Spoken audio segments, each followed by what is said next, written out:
welcome to Disney A, the Canadian-themed Disney travel podcast. We're your hosts. I'm Brandon. And I'm Krista.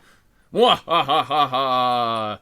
It's our Halloween episode. You're going to add some dramatic organ music in the background in post, right? Right? No, it's just you laughing. Oh, okay. Well, that's fine. Well, today, for our very special early Halloween episode. Right. First time we've ever done that. Released on a specific holiday. Yeah. Mm-hmm. We're going to open a whole can of worms and have a blind date with Disney. Dun, dun, dun, dun, dun. Nice. But before we get to that, though, we do a couple things always at the beginning of every show. Yep. And this week is no different. Makes sense. Even though it's a special, different week, it's not actually different. We're still nerds, so yeah, it's true. What's your nerd thing this week? Well, I'm not going to talk about Animal Crossing. I'm just like full on Halloween. So this is coming out Sunday. We're recording Saturday. Friday night, we like carved pumpkins while watching Treehouse of Terror. Is that what it's actually called? The Simpsons. The Simpsons Halloween special. Yeah. Treehouse of Horror. Because they're up on horror. Thank you. Mm-hmm. They're up on Disney Plus, and we did that last year. So I think that's becoming our tradition. Yeah, it's fun because you kind of got to pay attention to your pumpkin while you're carving it. So having something in the background is kind of cute. Yeah, it's fun. That was fun. That is also kind of my nerd thing. But the other thing that I was doing this week is they released a new game. Yes. Age of Empires 4. Okay. Which is like a 20-year-old game series now. Oh. Super old. But this one's brand new. Pretty cool, and the like single player version is like interspersed with like a History Channel documentary. Oh, that's the one you were playing when you were talking to me about. Yeah, okay. It's like super educational, actually. Yeah. Well, Walt said Disney was founded on the idea that education could be fun. Yeah. So I find it fascinating, the old history of the Normandy invasion into Anglo-Saxon England and stuff like that. Yeah, cool. So that is cool. Mm-hmm. Yeah. Yep, so all of our pumpkins also, going back to Halloween, are pretty nerdy. So they could all count. Oh, yeah. We did a lot of pumpkins. There's 6 pumpkins in this house. No, there's 7. There's 7 pumpkins. 2 people. So, So if... I apologize to anyone in the neighborhood who couldn't find a pumpkin. Krista bought them all. Well, in my defense, when I first went shopping for pumpkins, there were like so many crates of huge pumpkins. So I may have gone a little crazy. A little. But yeah, I'm going to take nicer pictures now and put them up on our feed and everything like that for Halloween. So you could definitely check that out on Instagram. Yeah, that's cool. And along those lines of pumpkins, we were a little busy with our pumpkin carving last night, so we didn't record the episode. So it's another morning recording. Yes, Saturday morning. So you know what that means. I'm drinking... Black coffee? Black coffee. Nice. I'm drinking coffee. Yeah? What... It's not black, though. Black. I can tell. I'm looking in it. It has apple pie Baileys in it. Ooh, and I'm trying for the first time. How very fall. Yes, well, fall, but I mean, we had a snowfall warning yesterday. It snowed a lot. It looks more like Christmas out there than Halloween. It does, yeah. You're going to have to shovel the walk to let the trick-or-treaters come up to the house tomorrow. Bleh. Bleh. So I thought apple pie was both fall-like, but like cozy and good for a day like today. Yeah, that's pretty... nerdy basic. It's very nerdy basic. And we were talking last week, we're doing something kind of cool for people who leave reviews for us. If you leave a review for us, well, we say Apple Podcast, but really anywhere. If you let us know and you send us your mailing address, or if you want a digital copy, like email is fine as well. We would love to send you a Christmas card. So, yay, we've already gotten a couple addresses. Okay, we got one address. And so we'll be prepping Christmas cards and sending them all out, and they'll be cheesy and fantastic, I'm sure. Yeah, like... as cheesy as possible. Matching onesies. Ooh, I like matching onesies, yes. Holiday ones. Yes, not like the ones we're currently wearing? Not Halloween ones. Yes, ours glow in the dark right now. Yes, they do. So it'll be, maybe we'll get like an animal or something. We have cute animals. We'll do something cheesy. So please do leave us a review. It helps us out a lot. Plus, you get a Christmas card. So definitely message us about that. That's what I call a win-win. Just like Blind Date with Disney. crickets. Okay. Anyway, I think we should talk a little bit about just the Marvel slate that's coming out. Oh, yes. Okay. Since there's nothing actively on right now, although Well, there's a couple new assembled episodes that we haven't seen yet. That's right. No series. No series, no ongoing series right now. But next weekend, The Eternals comes out. Yep. We have our tickets to that. Unfortunately, it looks like it's not getting the best reviews in the world. Yeah. So it might be a rare MCU miss, but I'm still looking forward to how it's all connected and everything. Think so. It'll still be watchable. I think it'll still be watchable. It'll still be like fun and entertaining, but my hopes are not super high. But stay tuned to see if I think it's better or worse than Thor 2, which is all that really matters in the end. You're so hard on Thor 2. So we do have other Marvel news, though. Yeah. We have a new Hawkeye trailer came out. And everything I see about this makes me want to watch it more. It looks really fun. And, well, the trailer makes it seem, like, light and entertaining. And when they first announced it, I was like, oh, that's cool. Like, whatever. But now I'm, like, really excited about it. Yeah, it looks like it's got a good tone. Very, very diehard action comedy fun. I'm all for it. The Christmas setting is not helping those diehard comparisons. No, but, that's okay. I think they're embracing it. Literally, they're making jokes in the trailer about like saving Christmas or whatever. Like it's fantastic. And it's going to be short. There's only 6 episodes, and they're releasing 2 on the first day, so it's going to be quick. But they have to get it over with so that you can watch Boba Fett.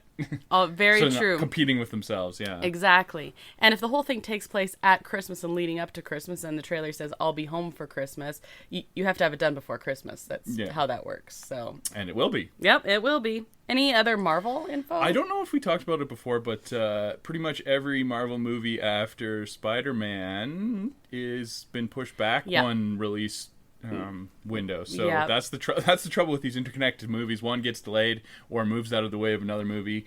And they all go. Yeah. So unfortunately, Doctor Strange is now moved to like spring, and everything's just shifted. It was March, and now it's like May, June or May or something. Yeah, but they all moved one release window. So that is too bad. Maybe. Maybe next week we'll chat spoiler-free about Eternals, and we can talk a little bit more about how, that looks from the actual release dates, current release dates now for these Marvel movies. Yeah, I'm looking forward to Doctor Strange, so Me too. It's sad that the wait is a little longer. Yes, I know. That's okay. At least we'll have Spider-Man in there. Yes, and Doctor Strange and Spider-Man. That's true, exactly. Mm-hmm. Okay, well, that probably takes us to the rest of the news. Disney A News Update. We have a lot of parks news right now, actually. But before we get to that, we have a new Lightyear poster and teaser. This is our only non-parks news, so I wanted to ask you what you thought about the teaser. I am so confused by this movie. I don't know. It's weird. Did you ever see the cartoon show that was? Maybe like a couple episodes. I didn't see a ton, but like a couple episodes, and it was a similar idea where it's like in-universe Buzz, where he's actually an astronaut and fighting Zurg and stuff. Yeah, it's like the Space Academy. And this almost seems like a prequel to that, except maybe slightly more realistic. Like, it's so weird. Yeah, when they did the big investors call where all this stuff got announced, this was the only one where I was like, I'm not sure what to think. I mean, Pixar so rarely has a miss. I mean, this could be a nice plug for our Pixar episode right here. Hint, hint, nudge, nudge, wink, wink. But good episode. Yeah, absolutely. It's a lot of fun. So I'm not like, it's not like I think I'm going to be disappointed in this, but I'm not sure. I don't know. Yeah, the best thing to come out of the trailer was all the memes. Yeah. Yeah. I saw one where they photoshopped frosted tips onto him and like sunglasses on his head, and it was had his name tag Guy Fieri. Because he kind of looks like Guy Fieri. I haven't seen that one yet. I'll have to look it up.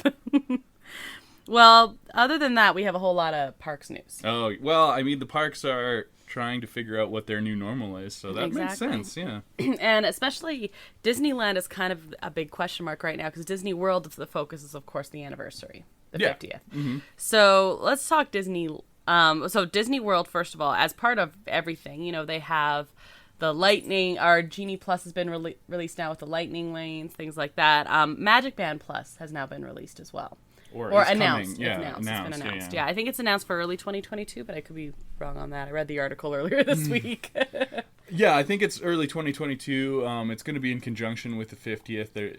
They're releasing a special category of magic bands that'll do some stuff around the park. It'll interact with the 50th anniversary special statues. That looks fun. And I think, well, we saw in Tokyo or in Japan anyway, when they did their Nintendo land, they have a lot of interactive elements like that. Right, and that's via a Magic Band style thing. So. And I know Universal has other interactive elements, so I think this is just going to become more and more common. Yeah, the Harry Potter one does a lot of cool stuff in Universal as well. So since it makes sense, I mean, you have these Magic Bands anyway, let's get more interactivity, and quite frankly, from a business standpoint, you get to charge a little bit more then too. Yeah, and there are some cool ones. There's a Star Wars one that looks pretty well themed. Yeah, I like that. Yeah, so I don't know. I could be a sucker for this sort of thing. Yeah, oh yeah, definitely me too. I was like, I will stand in the line to do the thing.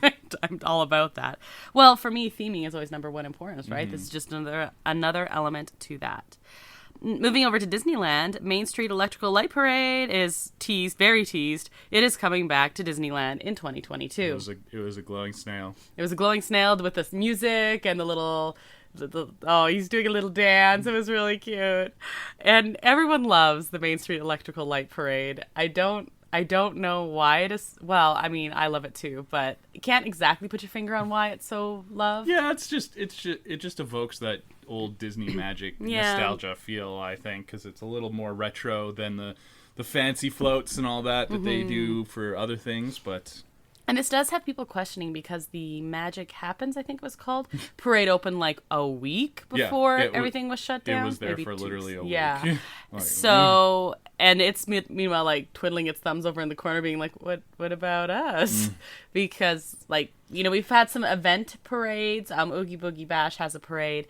It's been announced that their Christmas parade will be coming. So this is going to be our first returning regular parade. Regular ticket regular park entrance parade. Exactly. Yeah, I don't know. I think the trouble with the Magic Happens parade is that the theme and coloring scheme was very similar to the 50th anniversary over in Disney World. Oh, that is interesting. It is very similar. So maybe they just want to hold off on it and bring it back after that. Bring back a beloved classic. And the other thing is, a lot of people, like, crowds were crazy for Magic Happens. It'll be even crazier because, of course, we haven't had a parade in so long. So maybe they're thinking, well, we'll start with something more people know. So crowds might be crazy. Ooh, it's a parade, but it's not going to be like every night because you're not going to have as many people say who have never seen it. Yeah, I don't know. I don't know. Maybe it's a crowd control thing. Maybe I'm just like, they just want people to be happy and they know Main Street Electrical Light Parade is a safe bet. I think that's more the case. There has been some rough PR over the last Speaking of, little while. Look at that, Segui. Yeah, that's a good one. Speaking of, Reservation Saga continues. Oh, yeah. Yeah. So, reservations have opened up for current Magic Key holders. For the rest of the year, for a while there weren't any dates in November, December, or I think even into January. Now we have some November and December dates, more January dates. We said before, this is going to be a continuous shuffling. I get it's frustrating if you're waiting on those reservations, or say like an event you want to be at Disney comes up, or someone's visiting or something like that, and you have that Magic Key and its reservations are sold out, and then like down the road they open up, but like that doesn't help you on your weekend you missed or whatever. Yeah. So I get that there's frustration, but this is, like you said before, they're going to be massaging this for a while. They're still doing that. And then the other thing along those lines is they actually have stopped selling the top tier Magic Key. Yeah, it says sold out for the rest of 2021. Probably because the weekends have been so booked up that like selling people that high tier of Magic Key where you can go on the weekends is probably a little bit of shady thing right now, because you can't actually use it on those days. So I think it's a wise choice to stop selling this. Yeah, absolutely. Until they figure out more. I know a lot of people are upset and frustrated, and I mean, I understand that. I'm also not as upset. Like you said, we just want to go to Disney. AP's had it really good for a long time, so we can understand them being frustrated if it's not just as good as it used to be. But, like, it's not going to be the same, so. Yeah. It's just it is what it is. Yeah. They want the money from your seldom visitors because they spend more money per day that they're there. Per day, it's true. It's just the way it is. Yeah, exactly. We were talked before about maybe getting a magic key to like purposely do a bunch of trips.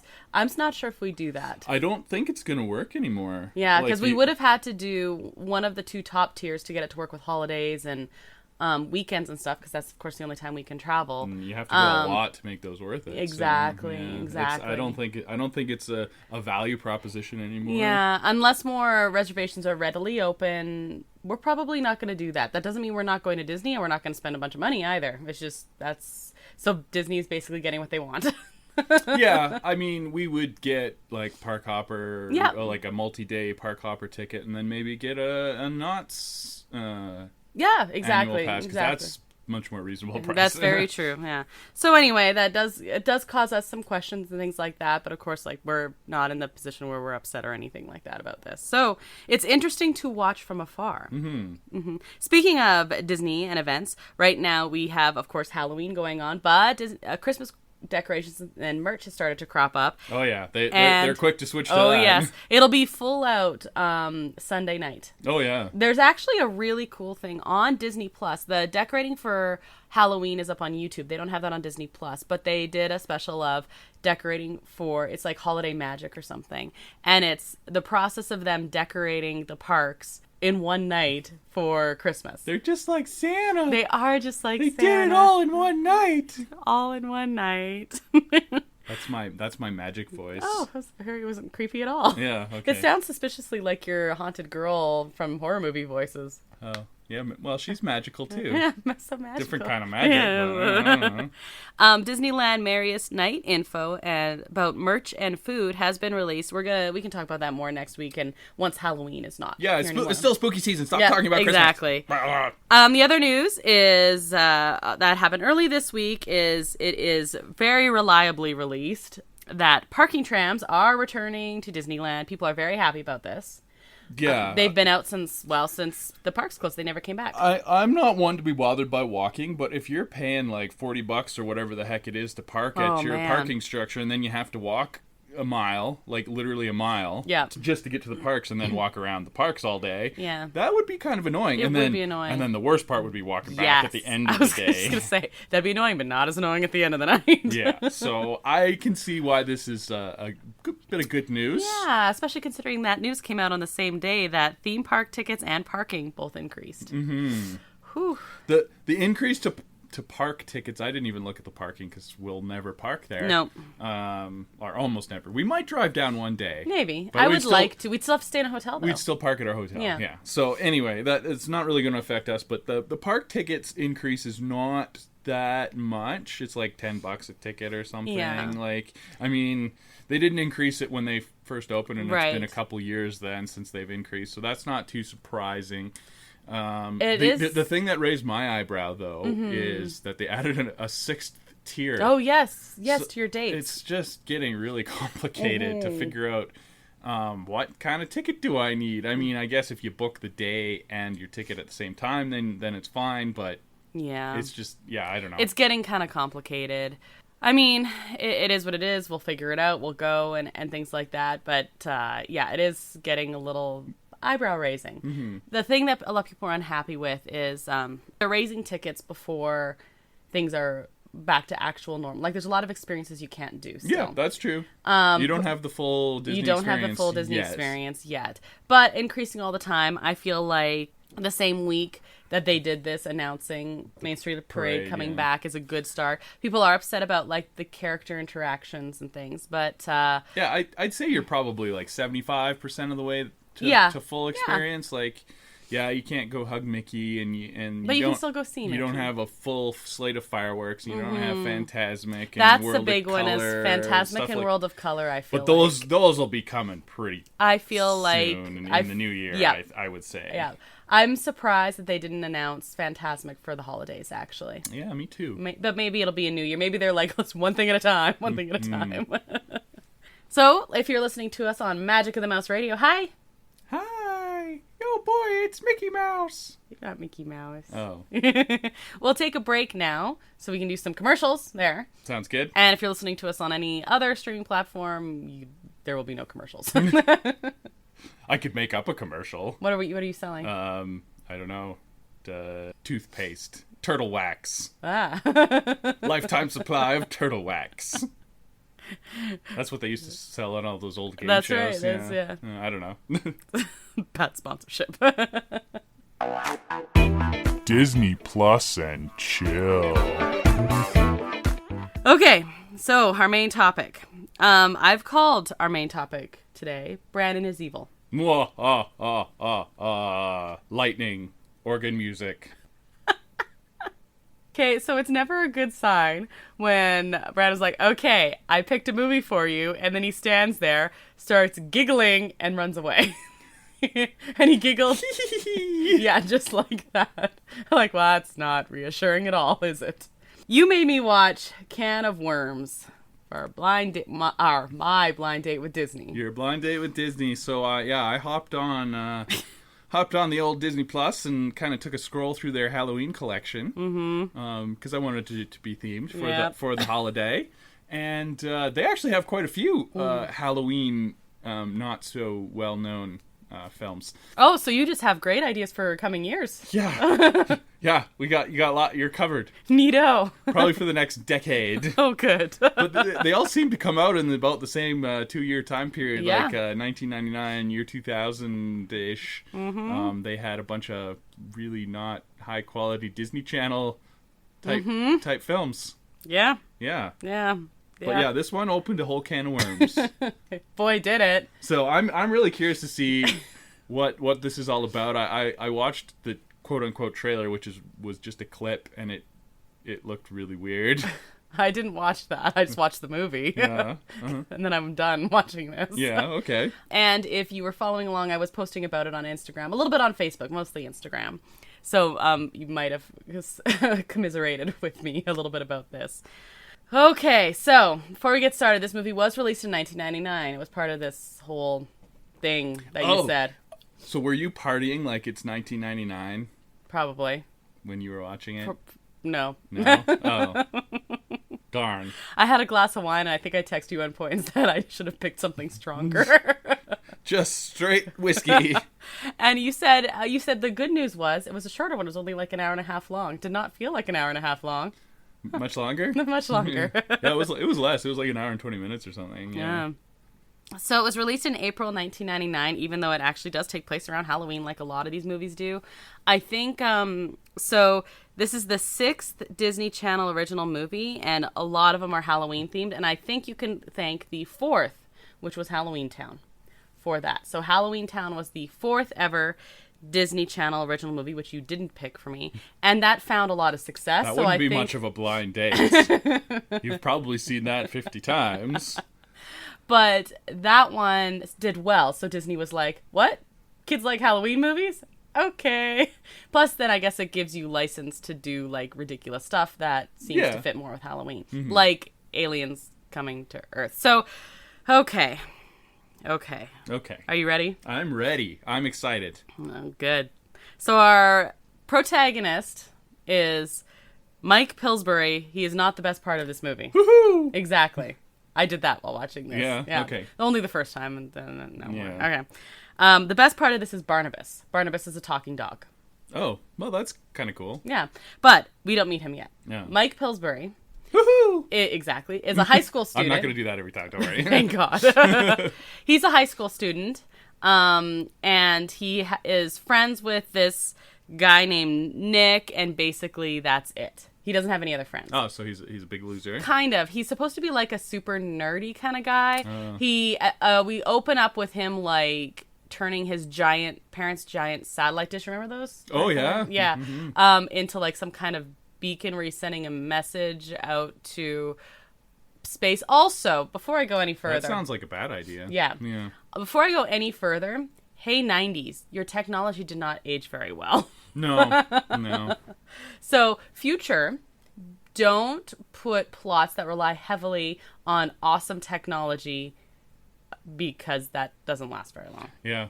Yeah. So anyway, the giant satellite dish, he's very upset, and he does this, and while he's trying to do it, lightning strikes it, and the message goes out. And then we go 2 weeks earlier or something like that. Oh, you go in the past. Yes. Oh, that's and then, very so complex. we can figure out how to get to that point. Oh, okay. So earlier, we find out he's a nerd. And he's friends with this guy named Nick. And I recognize Nick. He was in like a lot of, like, I remember him on an episode of, a very special episode of Seventh Heaven. Like, he was on a lot of like 90s TV shows. We're in all episodes of Seventh Heaven, very special. Yes. Yeah. Oh, so he's in a lot of those types of the things. 90s. So there were a couple people watching this that I was like, oh, I actually recognize you. He was one. The other one is Erica Christensen is in it. And she plays Caitlin Sandman, who I'm going to talk about in a minute. So Sounds a little fishy. Yep. Oh, Sandman. Sandman. I thought you said salmon. Sandman. So anyway, Mike Pillsbury and Nick are friends, and Mike is telling Nick's little brother stories about aliens. This crazy story about, that sounds kind of like Superman, about this little boy, or this baby alien who was saved as his planet was being destroyed, and this very peaceful planet was being destroyed. He was sent to live on Earth. Yeah, that's literally Superman. Yes, I'm watching. I was like, am I watching Superman? I was not watching Superman. No. But but he always feels like a little out of place, even though he's adopted into a very loving family. And yeah. So that's our opening. So we get the idea that he's kind of nerdy. He likes making up stories, and he's obsessed with like aliens and stuff like that. Okay. Then he goes to football practice because, as one does, he talks about how his dad was really into football, and so his dad's kind of like making him play football, and he proceeds to get his butt kicked repeatedly on the football field. But he does stare. Concussions are funny. Exactly. In the mud. Oh. You have to do it in the mud. Yeah, I mean, football would be more fun in the mud. But he does stare longingly at one of the cheerleaders. And that's how we meet Caitlin Sandman, one of the cheerleaders. While he is getting shoved into the mud and concussion. Does she beat up Spider-Man at any point? Or she should. Yeah. Would have improved things. So we've met Nick, we've met Caitlin. He's getting his butt kicked repeatedly on the football field by another teammate of his, whose name is Scott. Oh. Yes. So we meet Scott. So these are like band of misfits. So Scott isn't a misfit. He's like a jock football player. Then we go to school the next day. Everything is normal. We go to school the next day, and we find out that not only is Scott super popular and a jock, he's also a computer whiz. Oh. As one is, yeah. Interesting. So the whole premise is Nick and Mike talk about how Scott is perfect, and that comes into a plot later. Interesting. Yes. Yeah, that's slightly ahead of its time. That was not my experience in school, where the jocks were also computer nerds. Yeah. Yet. I also posted about that on Instagram. I was like, oh yes, this is super common every 90s thing. But the premise is that they're supposed to be like, Scott's just good at everything. Except being a nice guy. He's not good at that. Right. So there is, I'm not making this up, we have a floppy disk duel. Ooh. Yeah. How So they're in computer class does programming things. Okay. Okay. Yeah. And Scott is going to make fun of Mike.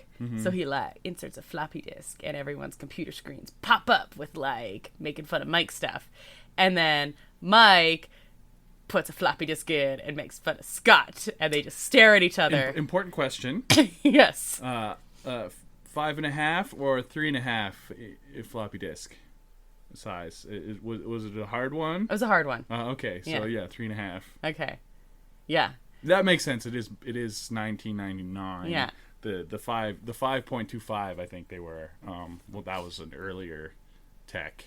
The 3.5 was what they had for a long time until CDs became the thing. I remember the hard ones. Yeah. Yeah, okay, so that's what it is. And literally they like stare at each other, and like the music gets very duel-like. Fun fact, that's what your save button is labeled Yeah, after. yeah, that's a thing that was like on Twitter that went around. It's like, my little sister asked me, oh cool, someone 3D saw a floppy disk. Someone 3D printed a save icon. Yeah. It's like, what? it is kind of funny that that's still our save icon, Yeah. even though, yeah, a lot of people younger than 20 wouldn't even know what the heck that is. No, and it's 25 even. well, probably. and there was just that one period of time where that was what that was weird. Anyway, so that happens. They have a duel. It's very dramatic. As one it does. was super dramatic. That's how hacking works. That so, is yeah. exactly. But in this, Caitlin decides that Oh, yes. Caitlin, the cheerleader, is like, you know who's cool?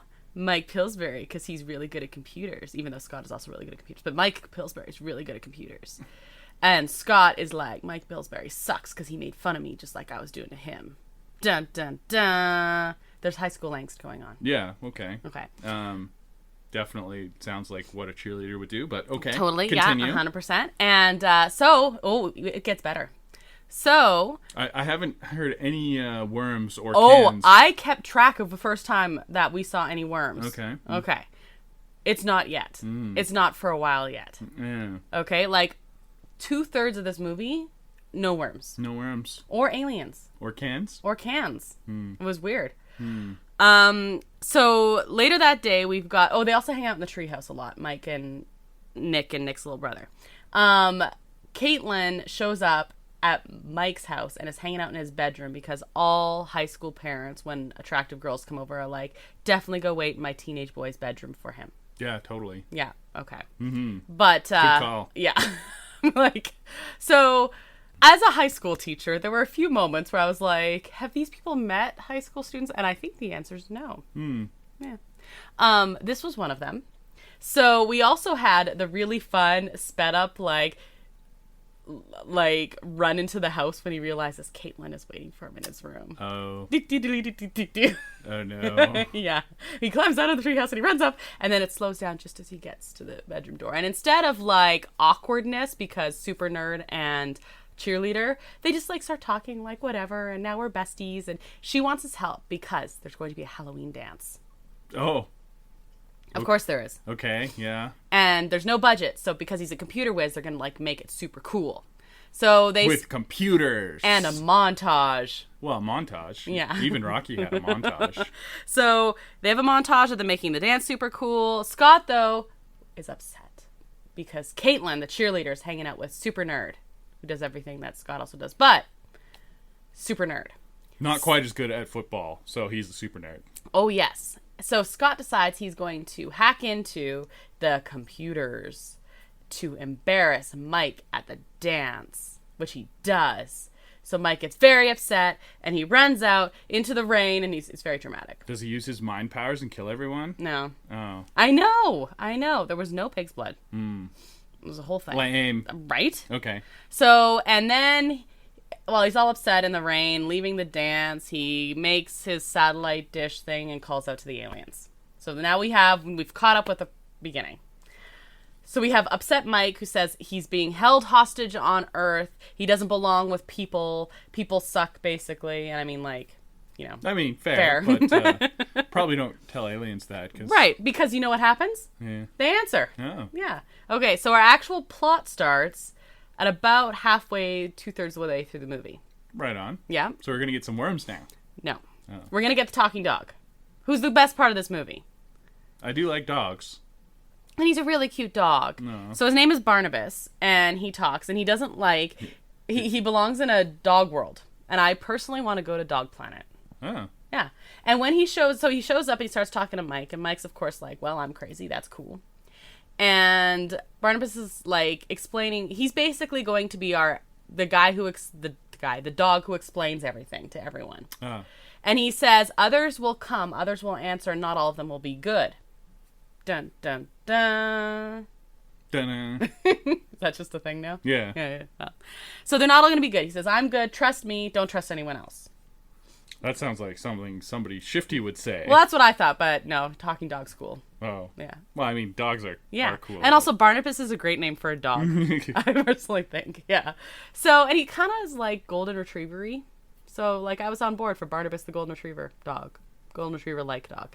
So, sure enough, Mike's hanging out, and there's, like, this weird slime monster thing that pops up that's called the Bomb. Not with a B, just B-O-M. The Bomb. Yeah, well, this was... Yo. This was, like, before that, and he's really gross and, like, kind of like Snot Monster. Oh. But he's a lawyer. Oh, so he's a lawyer. Yeah. You're being very redundant. I know, I'm sorry. No offense to any lawyers listening. I'm just joking. But every alien who shows up is like some version is like making fun of some career on Earth. Oh, nice. Yeah. So, like, this one, he's like, I'm what you Earth people would call a lawyer. And his whole thing is he wants Mike to go with him, and they're going to sue planet Earth for keeping him hostage, since he is clearly a being of superior intellect because he was able to send this message. And Caitlin calls to, like, have a conversation with him. While they're on the phone, the bomb is, like, being gross and, like, farting and puking and exploding and stuff like that. Yeah, he's just really gross.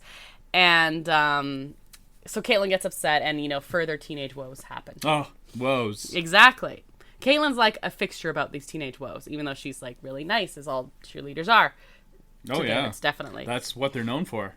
It's true. It's true. That's actually the most common stereotype. Yeah, that's why they made that movie, Nice Girls. Yeah, exactly. So, Mike's ticked off at the bomb and basically is like, go away. Now, every time one of these creatures shows up, there's like a portal, and the portal looks like whatever the type of creature is. So his is like all slimy or whatever. Barnabas's is a doghouse. And so it's like a portal inside a doghouse. We have 2 more aliens we meet. One is like supposed to be an agent, like a movie agent, like a really shady kind of like, come with me and I'm going to make you a millionaire kind of like. Oh, okay. Yeah. Yeah. Like super seedy. Okay, I was thinking like secret agent, but you mean like a casting agent or... Yes, a casting agent. And he shows up. Now, he's the one that's actually in the... Like, when you click on it on Disney Plus and there's, like, a funky alien that shows up, kind of looks like a snail. Yeah, with the eye stalks. Yeah, that's the agent one. Yeah. Yeah. His face and mouth are very strange looking. Yeah, all the aliens are very strange looking. Okay. So this one is called the Loafer Alien, and he shows up when Mike goes over to apologize to Caitlin. Caitlin's the fixture here, right? And he actually has the power to, like, freeze you and move you places. Oh. So he, like, freezes Caitlin when she comes up to talk to Mike, and then, like, takes Mike away to, like, try and give him this pitch. Do you think he maybe gave the guy from Saved by the Bell his powers? Ooh, Zach Morris. Yeah. That would totally make sense. Like, that's the origin origin story. Yeah. Okay. There we go. I like it. Okay, good. Yeah. All I can think about now is the alien, like, down the halls of Bayside. So he's thinking, like, merchandising, and he wants to have a series. He wants Mike to go with him and be the star of this series about, like, he's like, it's a home away from home and so the whole he's thing. Basically a Disney executive. Basically. Yeah. Except an alien. Well, yeah. So he's basically just executive. Okay. Okay, so we have a couple crazy aliens now, and the most, like, fun of this is, like, the ridiculousness of the aliens. Yeah. Okay. So they're talking, and all of them are kind of, like, fighting over it, and Mike tries to explain to Nick, and Nick sees the aliens, and then Caitlin comes over. It's a whole thing where everyone's realizing, oh, Mike's not actually a jerk and not actually crazy. Or they all are. So they see these ridiculous aliens. Another one pops up that doesn't really get called, and she wants to go on a date with Mike. And oh, I thought you were going to say on the date with the alien, because that would be more interesting. It would be more interesting. No, this other alien pops up and is like, come on, Mike, let's go on a date. And her little portal is like a makeup compact that she, like, goes in and out of. So there's all these different aliens, and they're all fighting over Mike, basically. Because he's super smart and... Yes, well, yeah. And then Barnabas says the big problem is when these guys show up, we're going to get the attention of the Thode. Oh, no, not the Thode. Exactly. What's a Thode? So basically what has happened is when Mike was able to send this transmission... Okay, oh my god, okay, this is so ridiculous. Okay, when Mike was able to send this transmission, it signaled that Earth is no longer a primitive planet, that we have evolved. And so we are no longer under the protection of primitive planets. So basically, apparently, that's why we don't have a lot of alien interference and things like that, because we are under this protection. For, like, the pyramids and except for all those things. Like that, yeah, but all that gets swept under the rug because protection of... Yeah, exactly. So... But the Thode is basically like an intergalactic poacher.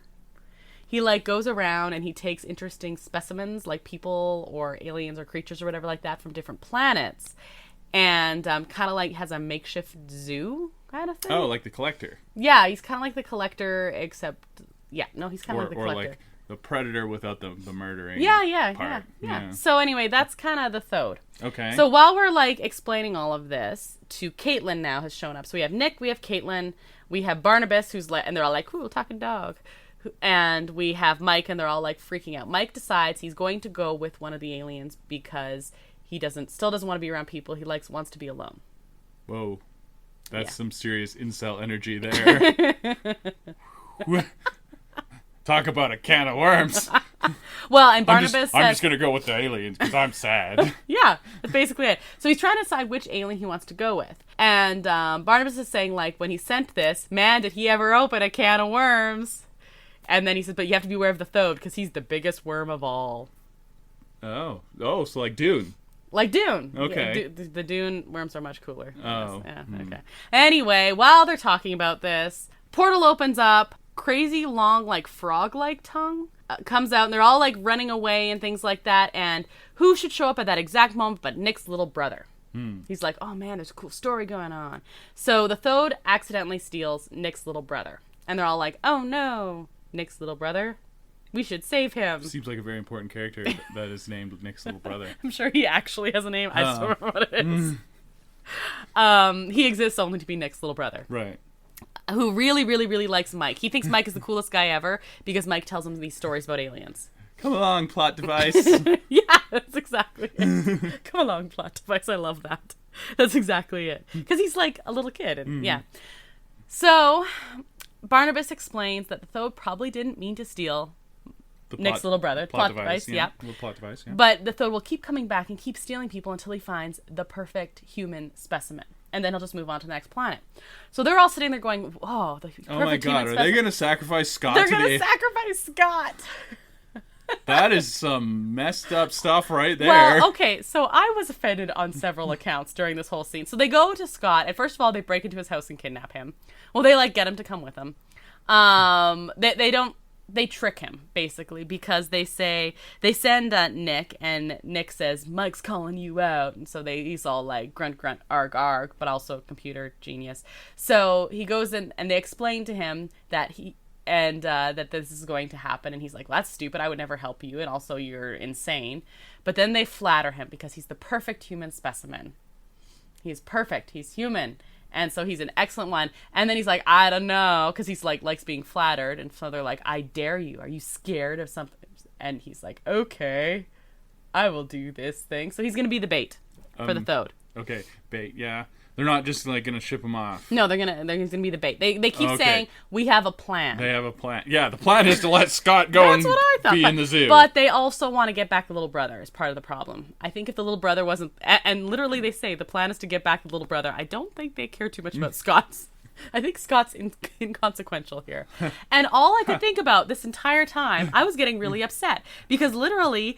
Caitlin is standing right there, who's a cheerleader, who is super smart, who is also really good at computers, and actually a nice human being. But she's a girl. That's the thing. It's 1999. I know, but it's not 1949. But Scott is, like, smart, yes. Athletic, sure, but a huge jerk. Caitlin is smart, yes. Athletic, yes. And a nice human being. But... Girl. So literally they're all like, oh yeah, Scott, that sounds good. And I'm like, she's like literally right there. Like literally, no? Okay.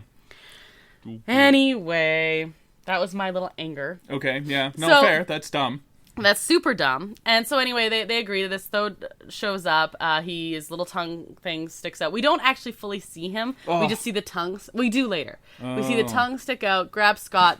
While the portal's open, they all jump in after. All of them.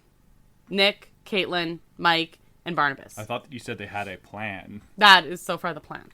The plan was sacrifice Scott. Right. I mean, bait. And themselves as well. They get into this magical land, and it's kind of cool, actually. Scott wakes up. This part's kind of cool. Scott wakes up, and he thinks he's still at the treehouse where they were all hanging out. And he's like, well, how's it daytime? And Mike is an idiot. This plan didn't work. But the Thode has just, like, recreated the, like, area. So now we have Plot Device and Scott hanging out. And Plot Device is telling Scott all about the stories Mike told him. He's like, it's cool. Mike will save us. And Scott's like, no, he won't. We're all going to die. So to pass the time, they're telling me stories. So while that's going on, everyone else is trying to find them. And... they're, like, wandering through this, like, collector-ish, zoo-ish area. And what's interesting, and I have questions. I have many, many questions. Yes, several. Okay, but this is the number one thing I have questions about.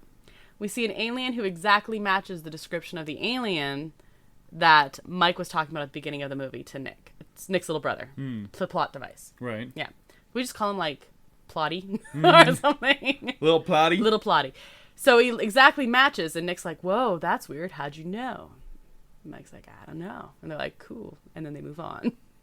Okay. Like they have this moment, and then they move on. Maybe it's a case of like infinitely large universe and everything exists, and that's.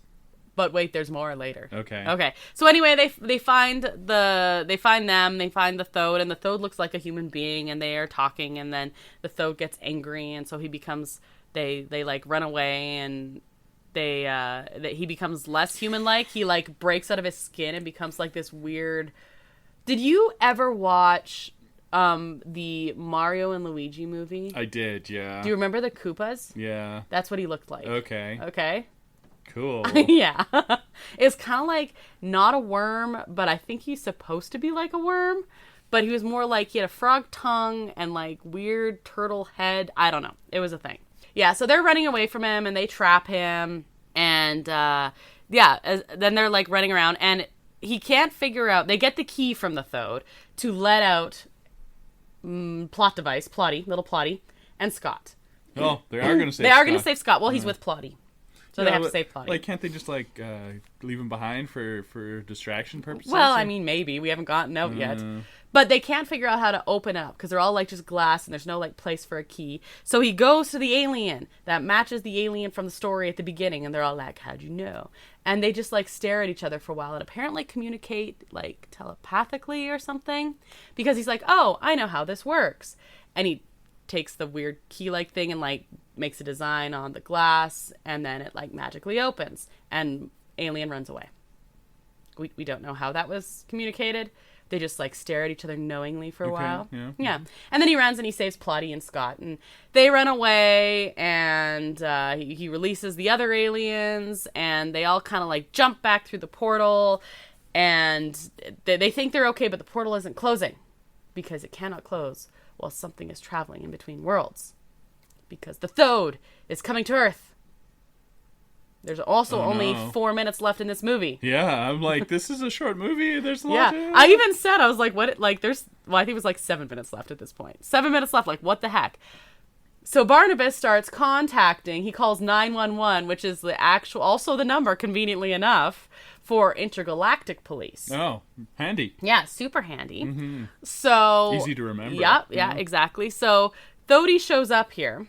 And he starts, like, freaking out and attacking, and everyone's, like, going to keep him busy. Scott's helping a little bit here. And Mike's helping. As one does when you're under attack from aliens. So, right. I mean, you got to kind of help out. Yeah, well, I mean, like, Plotty doesn't help that much. Wow. And I don't even think they show Caitlin. He served his purpose. Yeah. Again, girl. Right. So, okay, yeah. fine. Yeah. So anyway, they're fighting, and then right at the exact right moment when it looks like the Thode is going to win, the intergalactic police show up, because of course they do, and they arrest the Thode.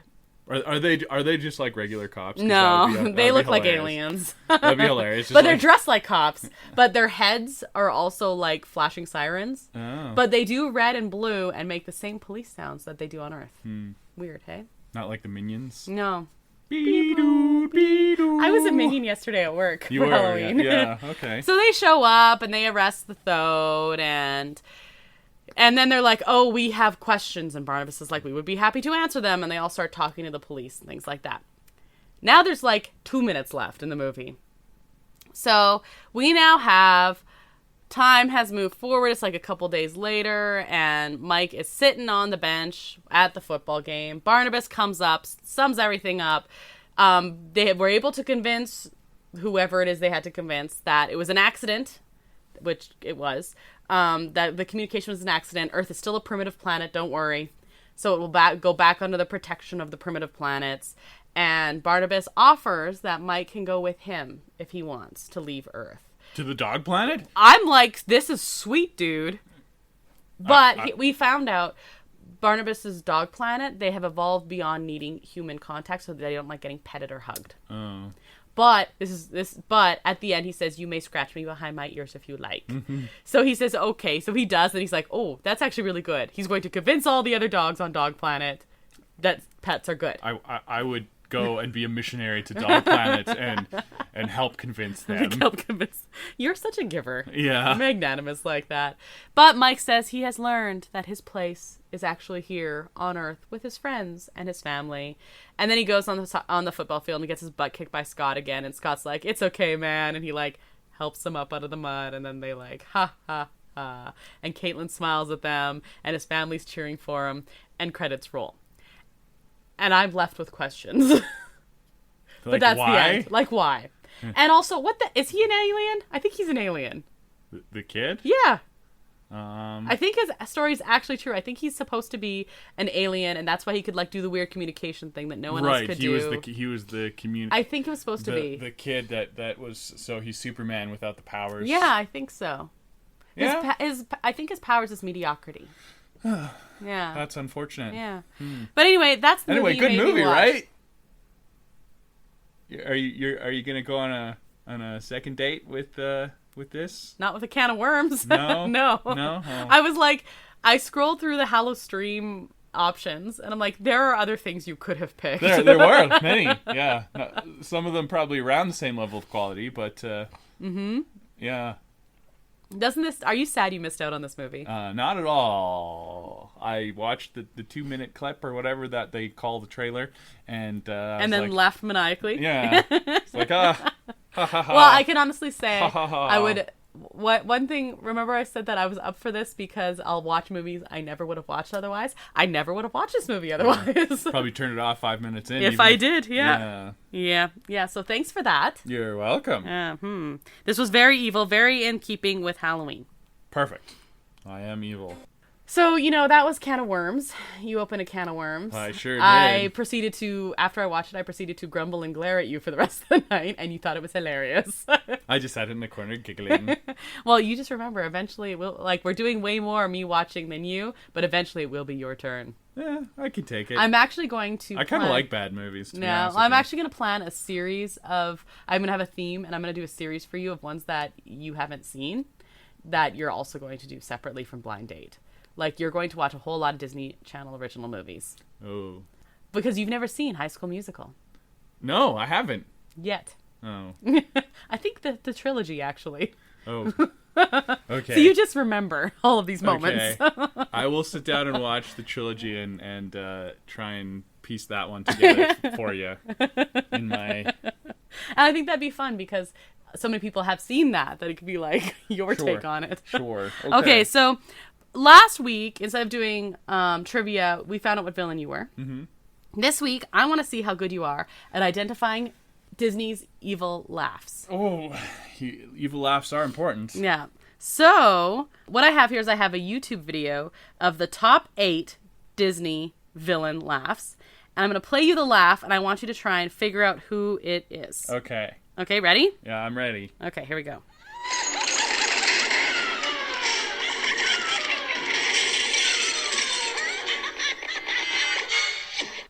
Okay, interesting. This is probably the hardest one, I think. It's definitely some female-sounding laughter. I'm trying to think. I don't know. It almost sounds like when the evil queen from Snow White is transforming, but. Yeah, we'll go with that. I don't know. Okay. That's probably wrong. But good guess. This was Mad Madam Mim from The Sword and the Stone. Ah. Yeah, I would never have gotten that. Yeah, and that's why I said it's really hard. Some of these are really easy because the clip is actually from the film, and you can hear them talking as well as part of the laugh. So, for example, I bet you'll get this one. Roger Songs.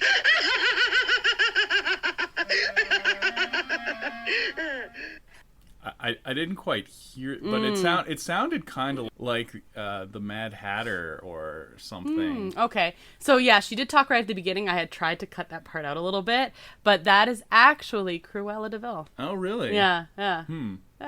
She at the beginning, she says, "Ho, Roger's song." Interesting. Yeah, no, that didn't sound like... she has a good laugh. It didn't sound like her at all to me. This one is very short. Poof. That is very short. Ha ha ha. So that's a male voice, which kind of narrows it down. There's a lot of female Disney villains. Is it like Scar? Oh, good guess. That's actually Gaston. Oh, really? Yeah. Yeah. Interesting. Oh. That's Garfield, obviously. That's a great evil laugh, too. Yeah. Okay, so you got that one.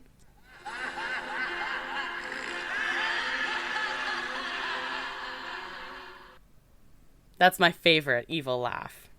Because it's so... Do you want to hear it again? Yeah, let's hear that one again. Oh, that's Ursula. Yep. It's a great evil laugh, isn't it? Yeah. Okay. How about this one? So that sounds like an older one. Here it is again. Yeah.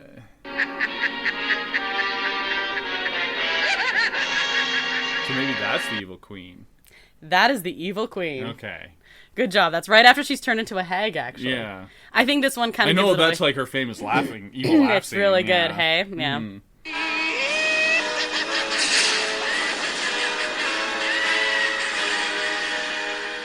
And that's Maleficent? That is actually a man. Oh, really? That is Jafar. Oh, well, he gets real high He pitched, does. doesn't he? Well, at the end of... That's after his song when he does the reprise from Prince Ali, and so it was at Ali.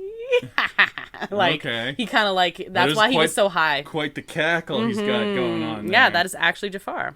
How about this one? This is the last one. Seize that creature. That's, Stand back, you fool. Yeah. that's Maleficent. Yeah, and I mean, like, it's too bad that there was, like, you know, clip in there as well, but, like... I thought she had a bigger laugh. That is just, She's like, like- maniacal. Yeah. Interesting. You didn't have Radigan's laugh in there. Yeah, this was just one I found. Yeah. Radigan has a great laugh when he Radigan goes does have a when great he laugh. goes full Radigan. Radigan-y when he's, like, maniacal rat. Uh-huh.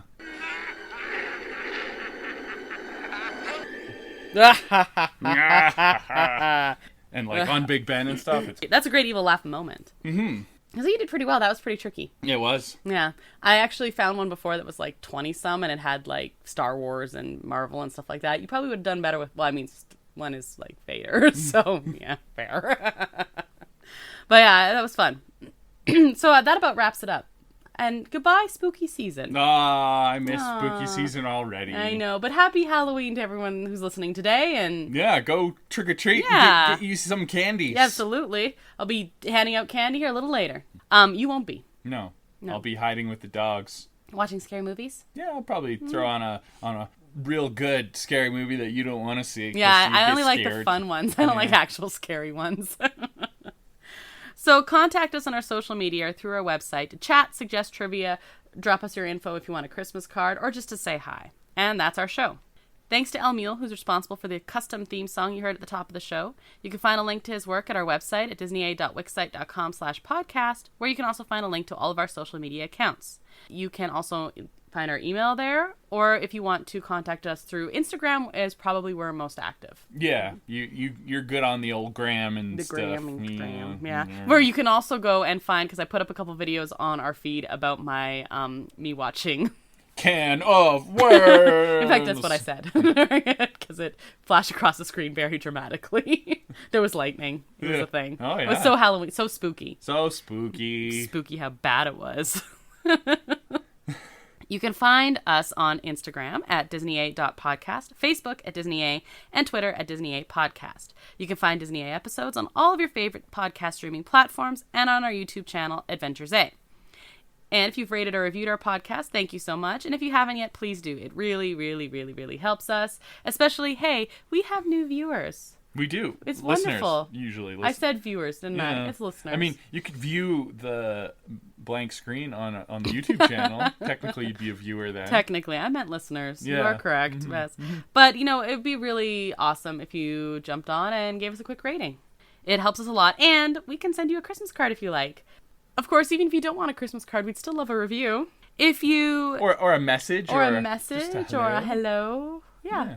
All those things. If you know someone who might like listening to us, we'd love it if you could recommend Disney A to them. Now, you can listen to Disney A episodes on Magic of the Mouse Radio Mondays, Wednesdays, and Fridays. We have a brand new time again.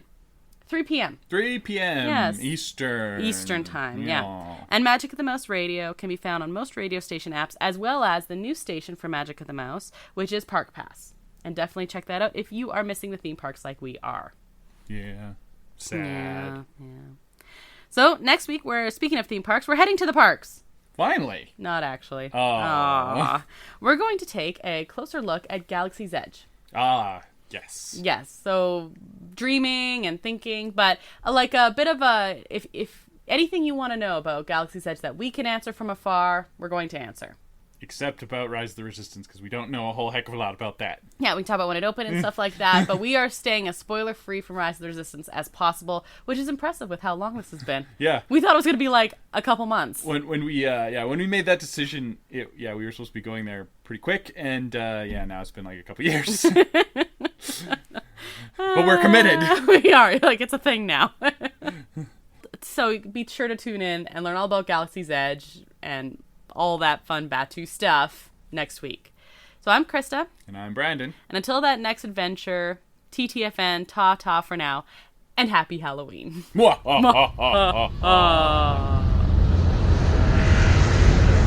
Thanks for listening to Disney,